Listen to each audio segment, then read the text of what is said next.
Position of the poem, এইটা তোমরা যে কোনো কবিতায় যদি এই কোশ্চেনটা পেয়ে থাকো পরীক্ষায়, এটাকে তোমরা অবশ্যই দিবে, ঠিক আছে, কারণ এটা বোঝা খুব সহজ। তো পজিশন, রাইটার পয়েটসের যে পজিশন সেটা হয়ে থাকে সাবজেক্টিভ অথবা অবজেক্টিভ।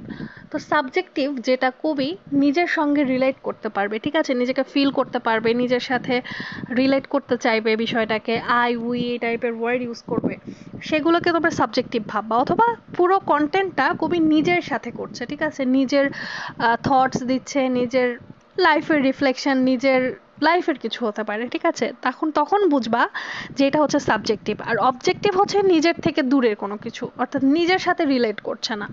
তাহলে পজিশন, পয়েট পজিশন অবশ্যই সাবজেক্টিভ বা অবজেক্টিভ লিখে দিবা যেটা হবে।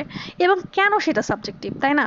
পোয়েট কি এক্সপ্রেস করছে, পার্সোনাল ফিলিং এক্সপ্রেস করছে কিনা, পার্সোনাল থট এক্সপ্রেস করছে কিনা, যদি পার্সোনাল ফিলিং বা থট এক্সপ্রেস করে থাকে তাহলে সেটা হচ্ছে সাবজেক্টিভ পোয়েম। লিখে দিবা যে the poet's position in the poem is subjective, সুন্দর করে লিখে দিবা।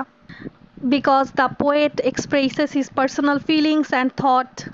আর যদি অবজেক্টিভ হয়ে থাকে তাহলে লিখে দিবা এটা অবজেক্টিভ। কি কি কারণে অবজেক্টিভ? কারণ এখানে খুবই হচ্ছে নিজের থট, পার্সোনাল ফিলিং এক্সপ্রেস করছে না, এই টাইপের লিখে দিলেই তোমাদের এনাফ। এই কোশ্চেনটাকে কোনোভাবেই মিস করা যাবে না, ঠিক আছে।